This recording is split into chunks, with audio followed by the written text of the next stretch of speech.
Hello, and welcome to this webinar on the IEA's World Energy Outlook. This is one of a series of webinars that we're doing on the 2017 Outlook.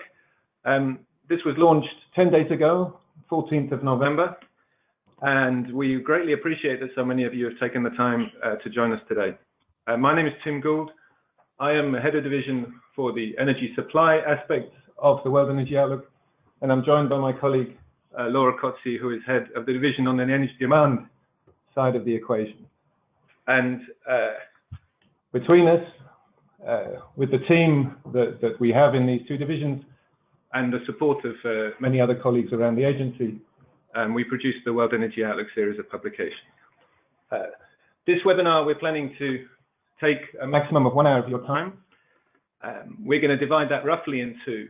So over the next 30 minutes or so, we'll present the main findings of the report, and then there'll be an opportunity to respond to your questions. You can send your questions in through the browser, and you can send them in at any time through the presentation, and then we'll take them for the remainder of the time that we have. We look forward very much to hearing from you. An important point to mention at the start is that this is scenario-based analysis, and the main scenario that we'll be talking about in this webinar is called the new policy scenario, and this describes the direction in which today's policy frameworks, including commitments such as those in the nationally determined contributions under the Paris Agreement, are leading today's energy system. So in short, it describes the direction in which the world is heading. And that is not to say that this is where we believe at the IEA that we'll end up in 2030 or 2040, i.e. this is not a forecast, but it is an indication of the direction of travel. Towards the end of our presentation, we'll also be mentioning a different scenario, which is called the Sustainable Development Scenario. This describes where governments might wish to end up based on the goals to which they have subscribed. And so to guide this scenario, we took inspiration from the key energy-related components of the Sustainable Development Agenda of the United Nations. And as we'll see during this presentation, that includes a very strong climate component, but it also includes strong attention to issues of air quality and also to universal access. The main body of this presentation, as I mentioned, will be on the direction in which we're heading. We will devote some time at the end to the Sustainable Development Scenario, but I just wanted to mention that we will have a separate webinar in which we will go into much more detail on the Sustainable Development Scenario. And so the bulk of the time that we will spend today, I think, will be on the other scenario, so the new policy scenario.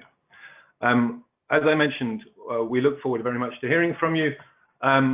And also, I think we need to make clear that this webinar will be available to review. It will be posted on our website, and likewise, the slides that we use today will be made available.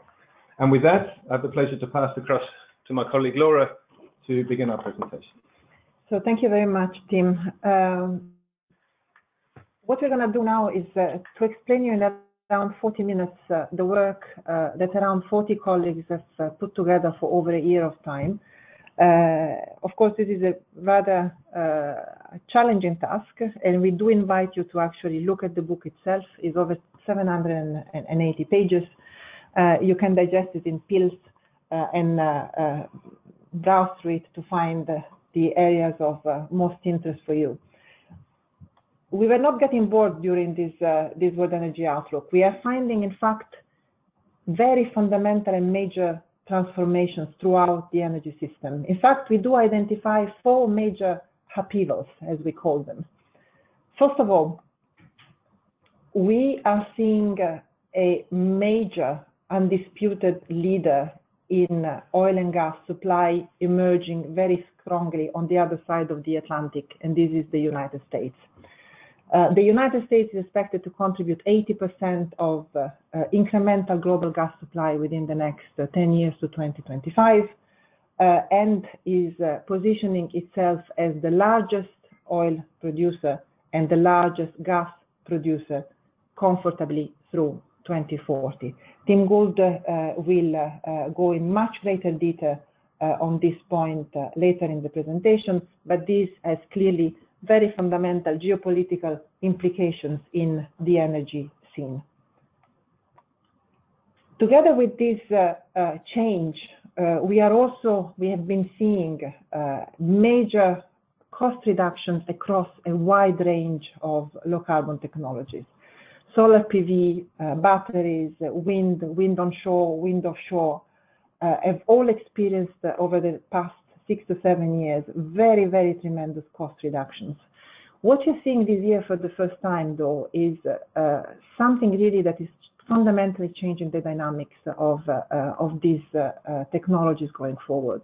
And it's the fact that they are becoming the cheapest source of producing new electricity in an increasing number of countries. Solar PV in 2016 was the largest capacity addition in power, meaning that in 2016 itself, if you take addition of coal, of nuclear, of gas, and all other fuel combined, they would be smaller than what we actually have installed in solar PV. This incredible amount of new capacity additions that is occurring throughout the planet is bringing down significantly cost and making solar PV least cost electricity generation option within few years in many, many countries. Another big changes we are identifying in the energy system is China. Last month, President Xi announced to the National Party Congress a new era, new opportunities and new challenges, and the energy sector is at the heart of this transformation. And we are in fact seeing that China is moving once again and shaking the energy markets once again, but in a very different way that we have seen over the past 20 years. And we'll come back to that in a second. The fourth and final point of the four major upheavals that we are identifying has to do with electricity. Electricity is emerging as the fuel of the 21st century, getting itself into markets that up to now were really seen as fossil fuels only. For the first time in 2016, overall expenditures from consumers, from us, from households, from industries, in electricity approached those of oil. This is the first time that happens in energy history, and is a clear sign that electricity is gaining ground vis-a-vis other fuels. So where does this lead us? It leads us to, on one hand, good news, which is that energy in a way is becoming more affordable, which is good news for all consumers. There are good signs that the sustainability of the energy system is going in some way in the right direction. However, this is also bringing us to reconsider in some ways the usual way in which we deal with energy security. In fact, electricity security is emerging as one of the key major concerns, and aspects that were not on the radar screen up until a couple of years ago, such cybersecurity, are becoming some that we need to prepare ourselves to more and more going forward. As Tim mentioned earlier, none of us have crystal ball here, and we do not pretend to make any forecast through 2040. We assess at a very granular level of detail policies and measures by country, market, technology evolution, and what we do is understand how and if those policies and measures are implemented, how would the world look like. And now we're going to focus the remainder or most of the rest of the presentation to the scenario that describes what we call our central scenario, the new policy scenario, which includes the nationally determined contribution for those countries that have signed up to the Paris Agreement. So how would the world look like in 2040? Well, this is a world where you would be very surprised. It's like going to watch a play at the theater, a play that you know very well, and you're expecting the characters to behave in a certain way, and in fact you find that those characters are reading very different scripts. First of all, you would expect to see China as being the leader in incremental energy demand growth, and in fact what you see there is India. India itself accounts for 30% of incremental demand growth. Why? This is a country that is growing twice as much the average of the economic growth of the rest of the planet. It's adding 300 million people, mostly living in cities, over the next 25 years. And is putting a big accent on reforming the energy sector, including providing access to electricity to the currently 240 million lacking it. So India charging ahead as becoming really the leader in incremental demand growth. China, of course, remains a very towering presence. We're coming back to that in a second, but don't look at the indicators you were looking at before. It's not about coal anymore. It's somehow about oil, but it's mostly about low carbon technologies. So a major leader in low carbon technologies. Africa.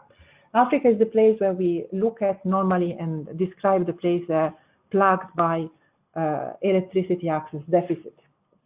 2 out of 3 people do not have access to electricity in Africa. However, one of the most innovative places in terms of business solution, a new activity in the energy sector is really Africa. We are seeing rollout of small solar systems with small battery and super efficient appliances being rolled out in many parts of East Africa with new business model in which you're not selling energy, but you're selling services.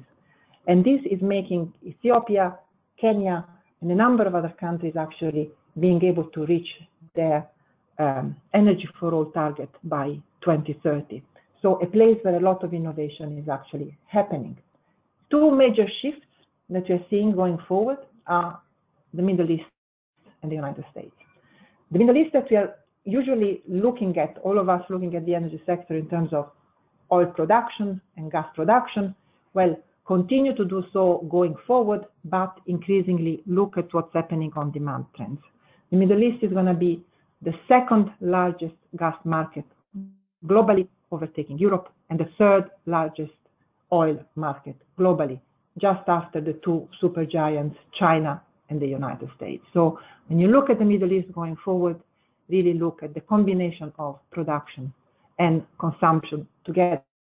And on the other side of the Atlantic, watch out to what's going to happen to the United States. United States, a major energy importer up until a few years ago, this year it started exporting LNG and is going to become a net exporter of oil sometime within the next 10 years. So a really very different energy scene compared to what we are normally used to.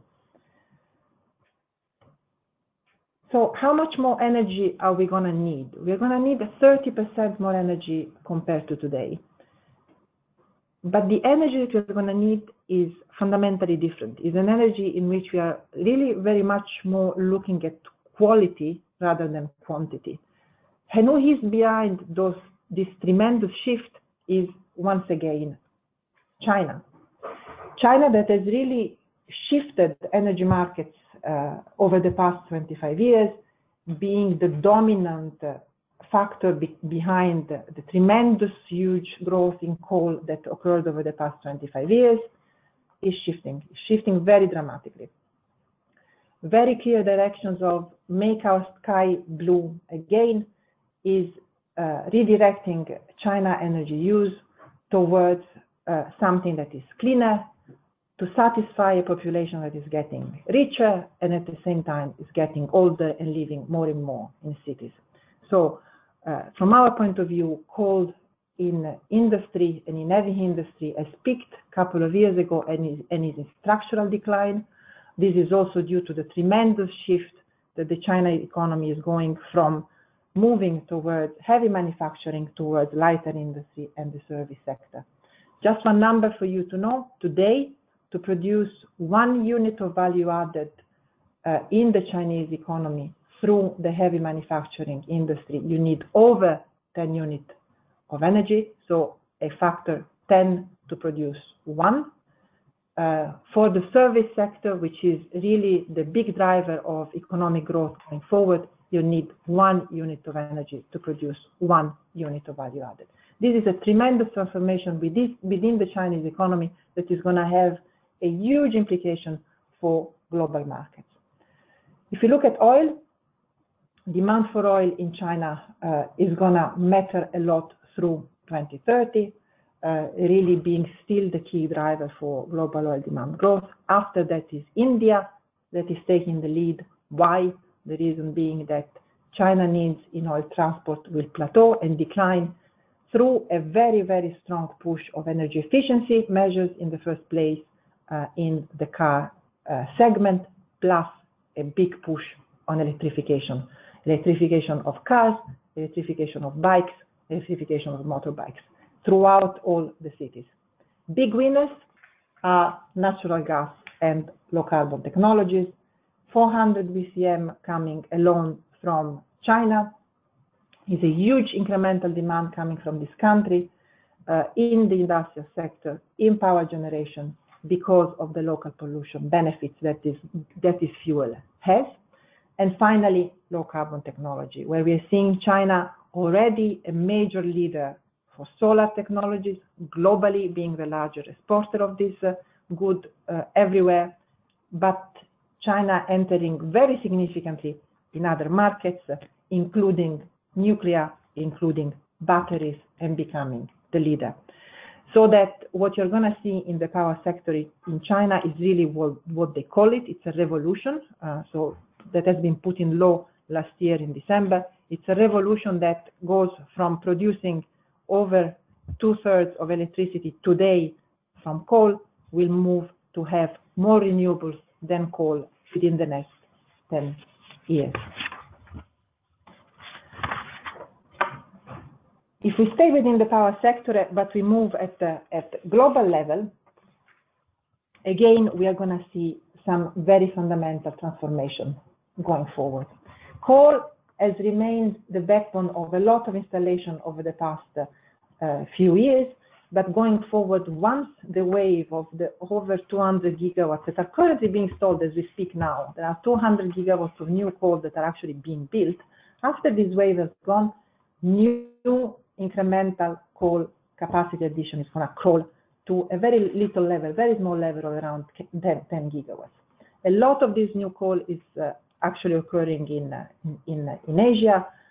We are seeing India, Indonesia, Vietnam, Pakistan, a lot of other countries in Southeast Asia, where coal installations are still important. But most of those coal installations are actually not the least efficient. So 80% of that are more efficient, and this is leading, despite an small increase in the capacity installed, we are seeing coal demand for power flattening out. So for us, this has become now, for the first time this year, a global flat line. Gas power plants, new installation are expected to be healthy, very similar to what we have seen over the past 7 years. But this is not an easy business to be in. It's a business that is very competitive. It's competitive because you need to beat coal, where coal continues to be cheap. And increasingly, you need to be the good husband of renewables, or it will not work. Renewables will become cheaper than gas in many instances, and gas will be needed to ensure the flexibility, but it's a very different business than just producing electricity. It's a combination of markets where you produce not only the goods that your power plant is producing, meaning the electricity, but increasingly you need to be remunerated for the flexibility you are ensuring in that system. Nuclear is growing, and is growing mostly thanks to China, 40% of additions in this country alone. But very clearly, there is one winner in this game, and is renewables, and in particular, solar PV. Solar PV, the new additional capacity from this source alone are going to be higher than all the other combined. And interestingly, this is really very similar to what coal has been installed over the past few years. So in a way, we are seeing solar becoming the new coal in terms of capacity. However, wind also being extremely important, with wind in Europe becoming the first fuel in terms of fuel generation by the early 2030s. So electricity, as we said, is really the fuel of the future, growing in our region. But if you want to be in very, very healthy market, you want to be in India, that is going to add the equivalent of current European generation. Today, you want to be in China, that is going to add the equivalent of the US today. This will determine, not short of everything in terms of CO2 emissions going forward, in terms of local pollution in those countries, about turbine manufacturers is going to be really the place where we need to look at very carefully to understand the future of a number of those indicators. Where is demand coming from? Places that we really don't always talk about is industrial motors, because a lot of this electricity is going to fuel the economic growth of those countries, be it lighter industries, being less light industry, but industrial motors remain a key center of demand growth. Increasingly, cooling needs are going to become important. Just to give you an order of magnitude, if you look at demand for cooling in 2030, in China and India combined, is going to be equivalent to half of the electricity demand of the European Union today. It's a huge number. Demand from increasing digitalization, the fact that we call more often on, look at videos in our phones, use FaceTime, etc., is increasing the amount of data that is being stored and increasing the electricity needed for all those connected devices. Electricity demand from electric vehicles, which is an area which has been very much discussed about, are important in certain countries, certainly the most developed ones. So in Japan, for example, like in the European Union and in the United States as well, but globally, the percentage of electricity demand coming from electric vehicle in the overall is not huge. But to stay in this, on this topic today, we have around 2 million cars out of around a stock of 1 billion globally. So 2 million electric vehicles out of a 1 billion stock.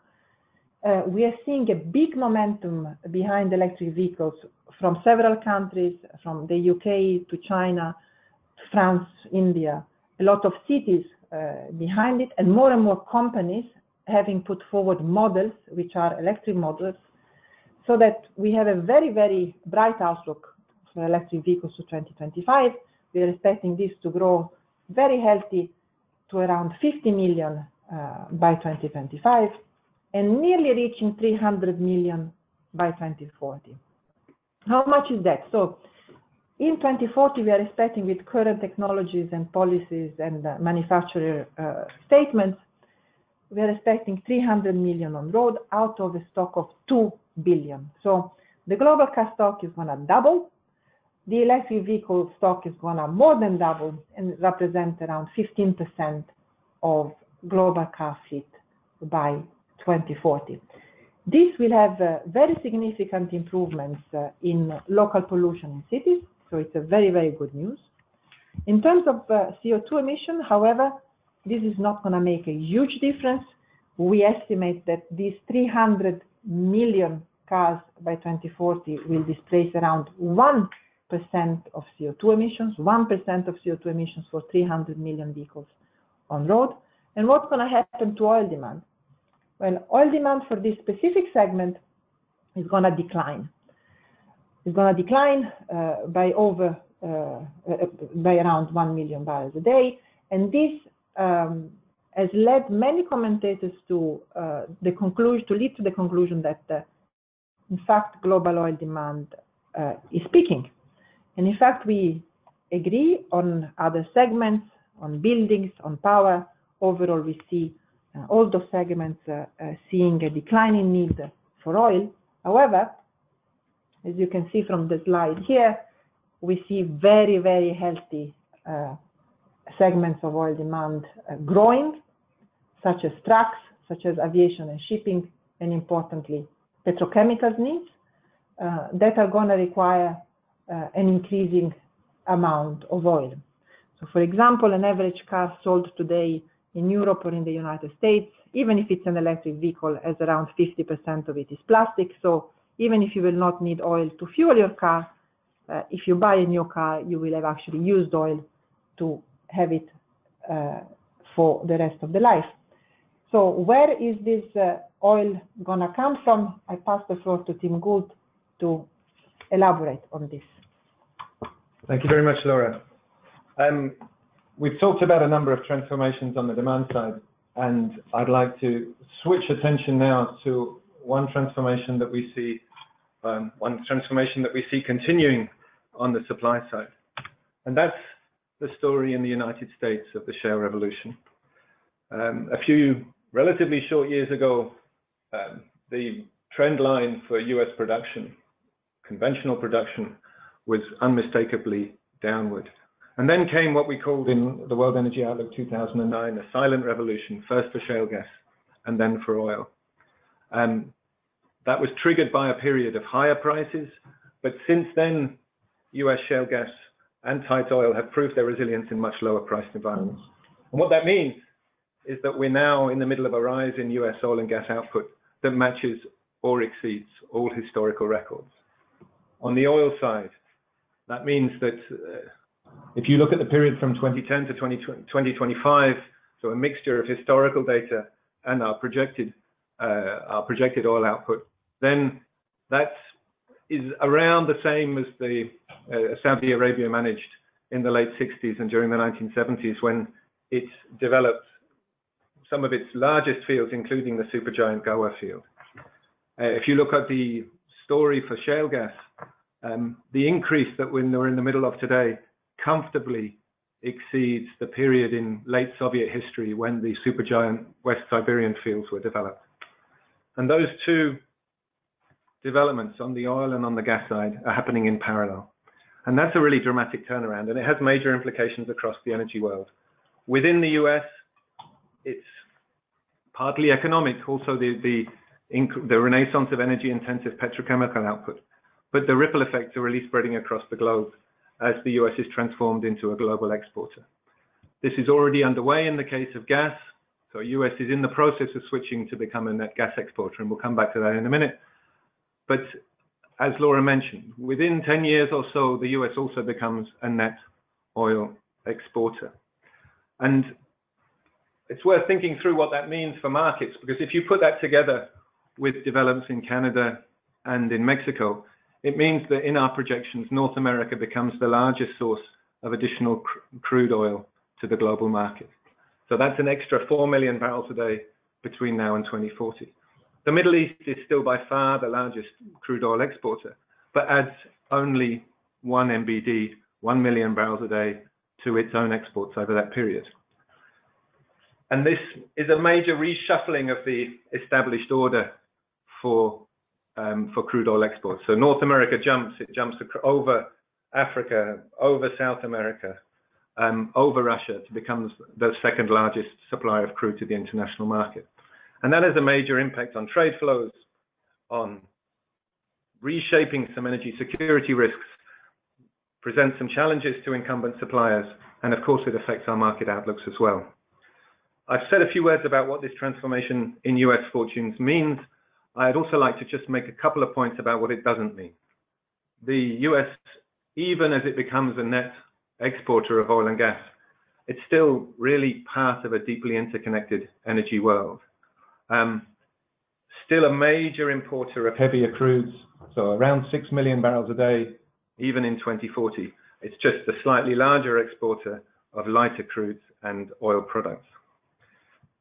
Want to also make clear, you might read from this slide that this is a story only about the supply side, but it's not.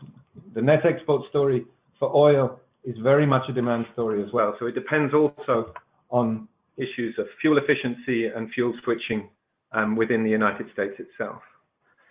And finally, this doesn't remove our concerns about investment and the market balances as we look out into the 2020s.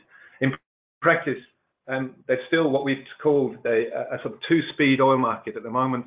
The incredible dynamism of the picture that you see on the screen, but also a historic slump in activity in some other areas. And that remains a risk factor in our view. I want to go on to talk about natural gas. Gas is a fuel that we looked at in some detail in the World Energy Outlook 2017. And we have different scenarios in the outlook. One thing they have in common is that the consumption of gas increases in all of them. And in this new policy scenario, the main scenario that we're talking about today, there's a 45% rise. But gas markets are also changing very rapidly, and I wanted to describe three of these changes now. First of all, the rising role of trade, and within that, the rapidly increasing importance of LNG. For the moment, as you can see from the left-hand side of the screen, the predominant way to move gas over long distances is via pipeline. That's from Russia to Europe, from Caspian to China, and so on. But over the period to 2040 in this scenario, 90% of the growth in long-distance gas trade comes from LNG. What does that mean? LNG is inherently less rigid than pipeline trade, especially if there are no contractual restrictions on where it goes. These types of restrictions are rapidly disappearing, and what that means is that the gas market is becoming much more global and interconnected. Secondly, there's a new roster of suppliers, an increasingly diverse range of suppliers out there. The largest increases that we're seeing right now are coming from Australia, the US. Russia is moving into the LNG business quite extensively with the new Yamal LNG development. Qatar has lifted its moratorium on new gas developments. If we look a little bit further out, we also have new gas supply in the form of LNG from East Africa, that's Mozambique, Tanzania, and Canada. That points to an increasingly competitive supply picture, and that's potentially good news for consumers. But there is one caveat. Putting this long-distance gas infrastructure in place requires a lot of capital. The traditional way that people raise money for these kinds of projects was to sell that gas up front to buyers who were ready to commit for the long term. But as Laura was describing, the new watchword for gas in many markets is flexibility. And demand is that much more fragmented, slightly more opportunistic, maybe more seasonal. And so the cast of people who are ready to commit long-term to large volumes of gas is not as extensive as it used to be. So there's a question about the business models that will underpin the next wave of supply development and the potential risk of a sharp tightening in markets if those projects are delayed. We now switch our attention to the supply side of the demand side of the picture, the consumer side of the picture. And it's evident from here that the vast majority of that new demand is coming from Asia. But it's not just from Asia, it's from developing economies in Asia. The large gas importers of the past have been from OECD countries, Europe, Japan, Korea, but 80% of the projected rise in demand, and pretty much all of the rise in demand for LNG comes from the developing world. That's a big opportunity for gas. In China, for example, the share of gas in the energy mix is only around 6% today. In India, it's around 5%. So that's well below the global average, which is closer to 20%. But it also means that the importers, the consumers in these developing markets are very price sensitive. And that's a challenge for gas in a world where coal remains very cheap. And as we've described, renewables become ever cheaper. That puts some onus on the industry to make sure that costs are under control and that they deliver a competitive product into those markets. But it also means that, particularly in the power sector, where the competition is most intense, gas doesn't grow as much as it has done in some previous iterations of our World Energy Outlook. And in fact, if you look at the sectors in which gas grows the most worldwide, it's no longer power generation that is in the first place, it is industry. So the most of our time today we spent talking about our main scenario, the new policy scenario. Before we move on to questions, we just want to introduce an alternative look at the future. And this is what we're calling a sustainable development scenario. So our main scenario, as I mentioned at the start, that's the direction we're heading. But as we'll see, this is an outcome that falls short of many of the global goals agreed by countries around the world. So in this sustainable development scenario, which we present for the first time in World Energy Outlook 2017, it's a new vision of how energy can support the achievement of many of the UN Sustainable Development Goals. 3 in particular: urgent action on climate change, the achievement of universal access to electricity and to clean cooking, and a dramatic reduction in pollutant emissions. We've paid particular attention to climate change at the IEA and indeed in the WEO, recognizing that this is the foremost challenge of our time. But we have decided in this World Energy Outlook to combine this with two other big strategic objectives, access and air quality, that are also really major policy concerns in many countries around the world. So we've looked at these individual elements in separate pieces of analysis in the past. This time, we brought them together in a detailed, integrated strategy for achieving these goals in parallel. First, addressing climate change.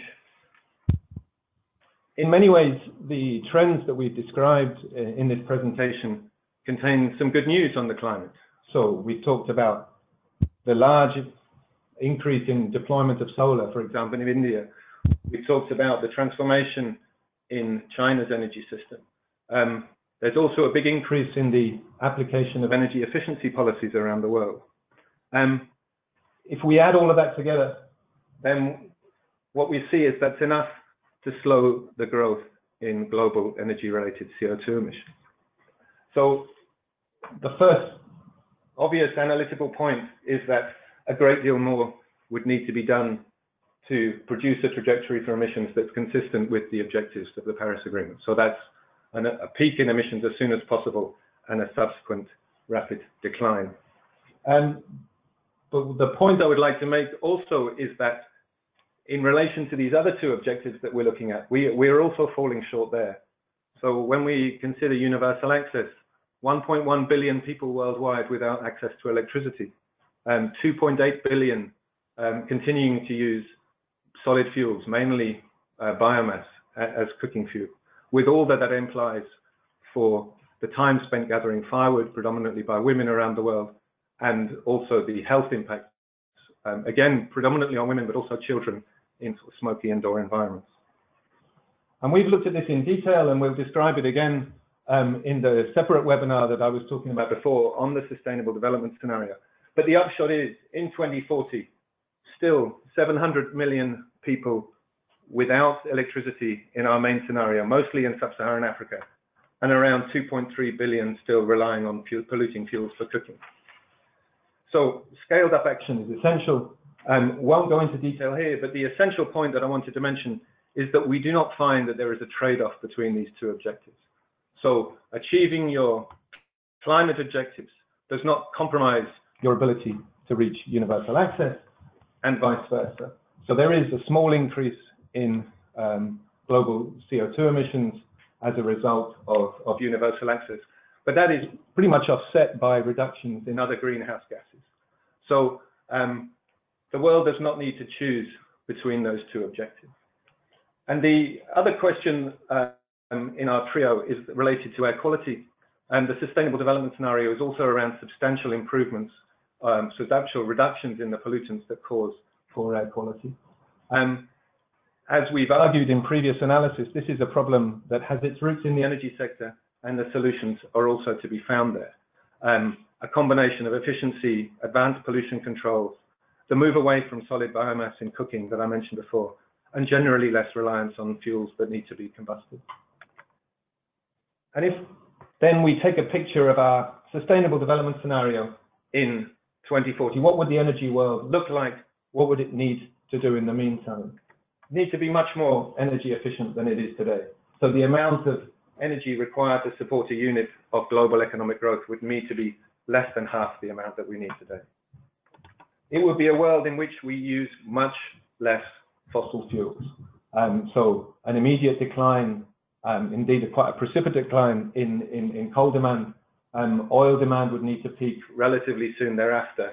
The only fossil fuel for which demand increases in this scenario is gas. But here we have a much less substantial rise in gas demand to 2040 than we do in our main scenario. It would also need to be a much more renewable rich world, and that would apply across a portfolio of renewable technologies. But we look here, global solar PV capacity. In our main scenario, that reaches around 2,000 gigawatts. Here, well over 3,000. And it would need to be a world that is much more reliant on electricity. So notably, the number of electric cars on the road triples compared with our main scenario. We spoke earlier about nearly 300 million vehicles, and we're moving that up to 875 million by 2040 in the Sustainable Development Scenario.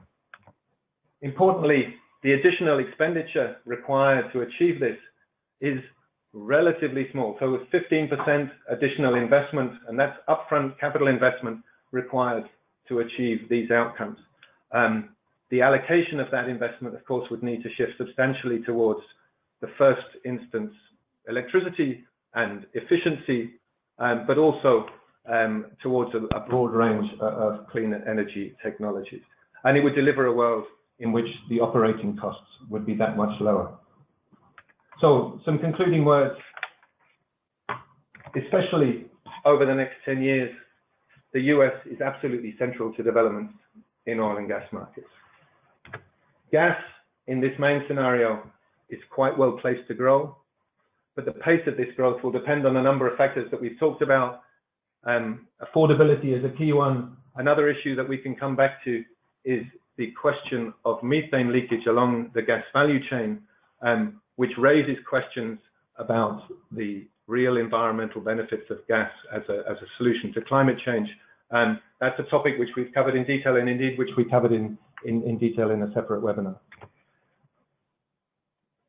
In a way, this is an unsurprising recommendation. Watch out for what's happening in China, but you may need to watch a different set of indicators than the ones you've been looking at in the past. China has surprised global markets before, and indeed the pace at which its energy revolution takes place could surprise people again. We talked a little bit about the Sustainable Development Scenario. The key takeaway from this work is that, as I mentioned, the world does not need to choose between these three objectives. In our view, it is a feasible pathway to pursue them in parallel. And finally, we talked a lot about electricity. In many ways, electricity, the fuel of tomorrow, the energy source of tomorrow, that creates all sorts of opportunities, but also some major challenges in terms of getting the market designs right, focusing on the electricity security implications of this shift. So there we would leave our presentation. I can see that questions are rolling in, and I will take it upon myself to take them off the feed and ask them. Some of them I may be answering myself, others I will be happy to pass across to Laura. The first one, which came in from Mr. Pitya Gupta, is more of a definitional clarification. So there was a slide on primary energy demand that looked at the division of future growth by different sources, and there was one segment of that was low carbon energy sources. Can you just define what's included in that definition of low carbon? So thanks a lot, Mr. Gupta. What we include there is indeed all renewable technologies, so solar, wind, but also hydro, biomass, and we do also include nuclear technologies within this definition. We would include within those also biofuels for transport, for example. So is a broad definition that encompasses in a simpler way all renewables and nuclear technologies. And one other sort of more methodological clarification question came in from Martin Buscher. How do you model improvements in battery and storage technology? So these are included in our model. In fact, what we're seeing very clearly is that a lot of the learning that is happening in batteries nowadays is actually being done through the automotive sector. So the automotive sector is doing the heavy lifting in terms of declining cost and doing the R&D for batteries. Those could eventually then be used for storage purposes going forward. The amount of deployment that we're seeing in electric vehicles already in the new policy scenario by 2025, so the 50 million that we mentioned earlier, for us actually would be enough to reach what is very often described as a floor cost, and was certainly mentioned by Tesla. The $100 per kilowatt hour would be reached within the next 10 years. Does this mean that for us at that point in time, batteries within the car segment would be fully competitive with the alternative? Well, it very much depends where you find yourself, meaning that if you are in markets where the fuel is very heavily taxed, where you're driving cars that are not too huge, and the mileage that you're driving is not very long, then you're very close to having, on a cost of ownership basis, a payback period compared to the alternative within a very short range of 2 to 3 years. So we're seeing this, for example, happening in Europe, potentially happening in India. In other markets, it's going to be much more challenging, such as in the US and others. The spillover effect that the learning on EVs will have on the power sector are also very significant. So we also integrate these in our power sector modeling, as batteries are part of the components of the wider flexibility, together with demand side response and general system flexibility that can be provided by, for example, gas and transmission lines. So there's a follow-up on the issue of batteries, and it's also related to the operation of a power system. So what do you do on days when wind doesn't blow, sun doesn't shine? How do you maintain reliability in power systems, and what role for batteries will there be in energy storage? So this is exactly one of the key points that we raised at the beginning. We are really seeing the definition of energy security changing. And the new big theme for the electricity sector is exactly going to be how do we integrate at best variable renewables, and together with this, how do we deal with cybersecurity. If we stick to the first point on integrating variable renewables, what we are doing here is now, for the past couple of years, we have developed hourly models that are for each of the regions that we are analyzed, that take into account how in every day of the year the demand is shaping up. So at what time do you have your peak, and why is it composed by which segment of demand composed the peak? And we look at the supply as well at that point in time. And what we are seeing is that going forward, to integrate the higher amount of variable renewables, we do see a need to enable demand side response. We have estimates of very large amount of demand side response being available already today, but we just need the market mechanism in place to unleash this flexibility that is already in the systems. And of course, we see this being complemented heavily going forward by storage as another form of flexibility. A key point here is going to be market design, because we see that going forward in a lot of markets where you don't adequately remunerate flexibility, form of flexibility such as CCGT would be ahead of batteries for quite some time. So market design and the inclusion of flexibility is going to be very much key to determine which type of flexibility will get into the market first. Thanks very much. And I'm conscious that I'm just passing questions across to Laura at the moment, so I'll take a couple myself. Question coming: why do EVs only account for 1% of emissions reduction?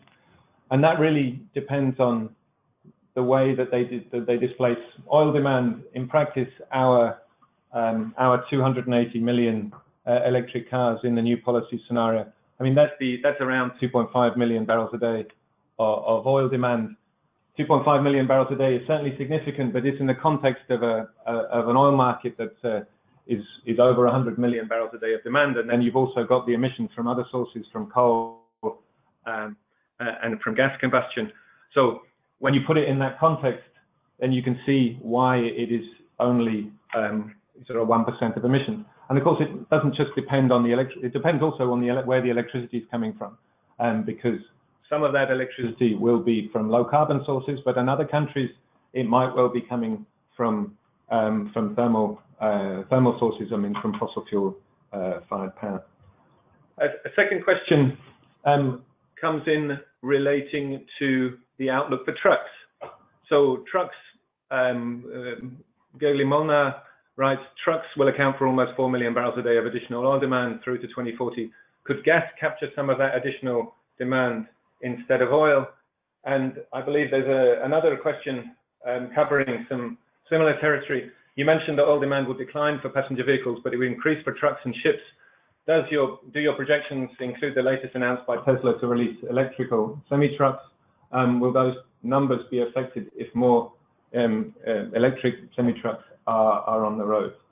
So I'll take a first stab at an answer, and Laura may wish to supplement.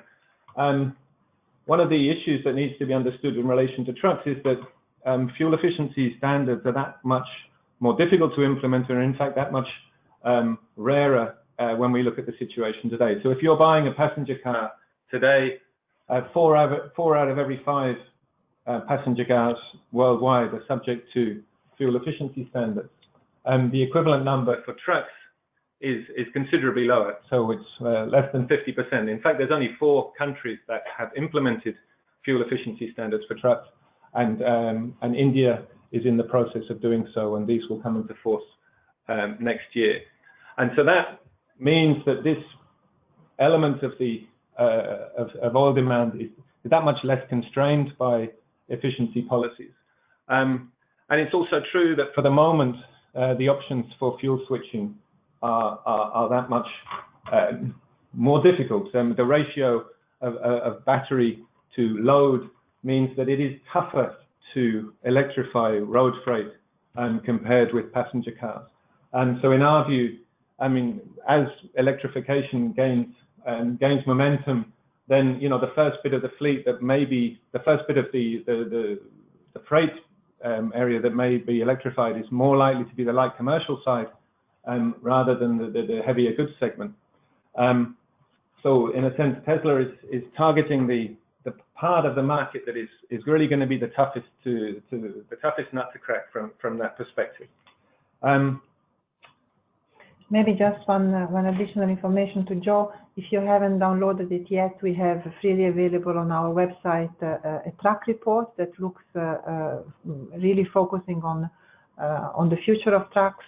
Was launched at the beginning of July, and I think what's important, just to complement what Tim just said, in that report we analyze what would be the options to actually decarbonize trucks, and what we find is that, as Tim said, fuel economy and fuel efficiency will be the cheapest and first largest potential that is available out there. The second one is very much related to digitalization and logistic optimization with platooning and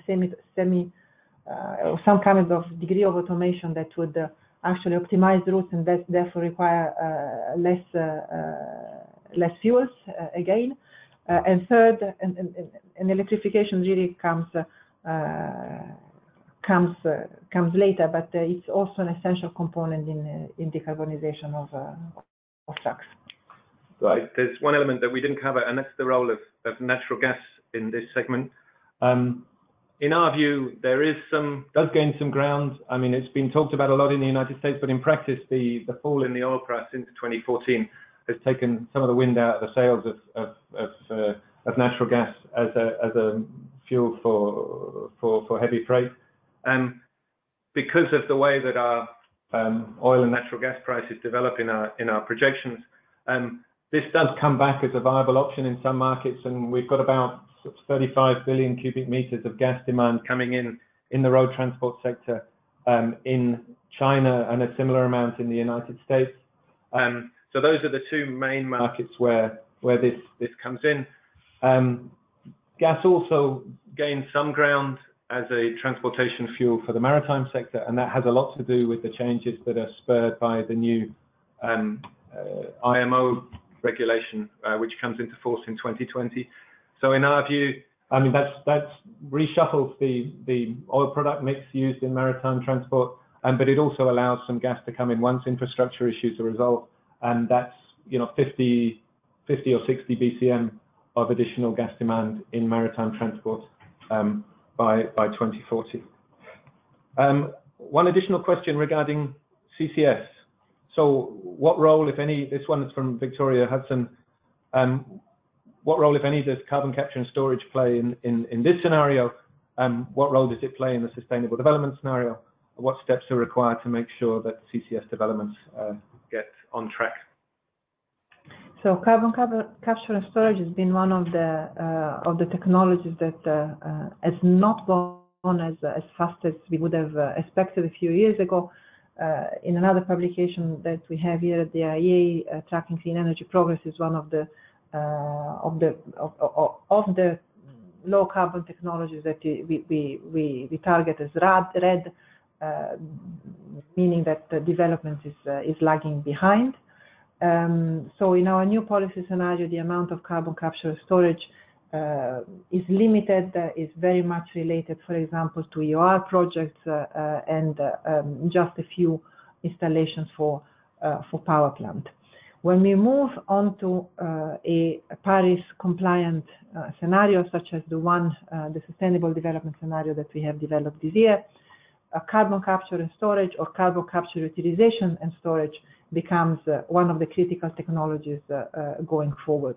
It becomes critical in two segments, certainly in the power sector, and in the power sector in those regions where there is a large young coal fleet to avoid stranding assets.